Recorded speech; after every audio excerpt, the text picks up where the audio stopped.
جمشیدم اکمرم غریبی دینا بلیت خریدم پرواز دارم با قریبی کمتر وهم و ترس در دل اک چی میشه حیاتم یکی من تو قپانم کی میتیه با نجاتم پدر و مادر نیستای اپا و خواهرم نیستای بچه در خونه که ها بچه ایت کار کدستای که اولم خور نشوه بسومی که زور نشوه داینی پیریشونم پدرم بیمور نشوه مازوبم کی کشم زتو لای مسیرای وطن بساری بلند گفته بچه مشیرای امی قشمت بسای تبسم کردای خواهرم دینا سومراوم کردم موشین خریدای دودارم ایدم زیاد میشم مخش بخترین مودمم زنگ میزنم خونمون بخون میگم در دودارم مالشو زنگ میزنم سلام بگم با پدرم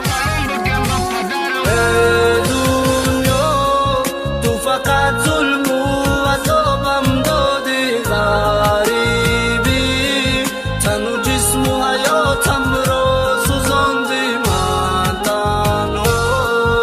از این دنیا بذارم و دلگیرم به خدا عزیزم رو ببردن من میمیرم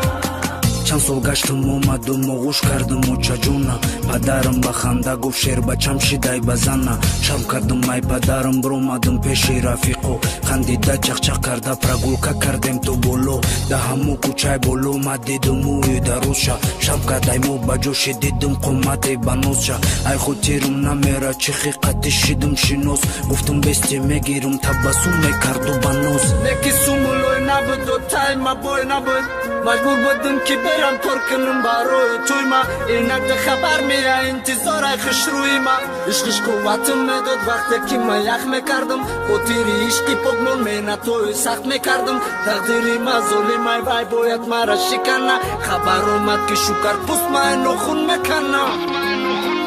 ای دنیا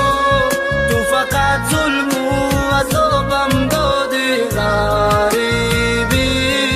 تن و جسم و حیاتم را سوزاندی من تنها از این دنیا بذارم و دلگیرم به خدا عزیزم رو ببردن من میمیرم دنیا تو فقط ظلم و عذابم دادی غریبی تن و جسم و حیاتم را سوزاندی من تنها از این دنیا بذارم و دلگیرم به خدا عزیزم رو ببردن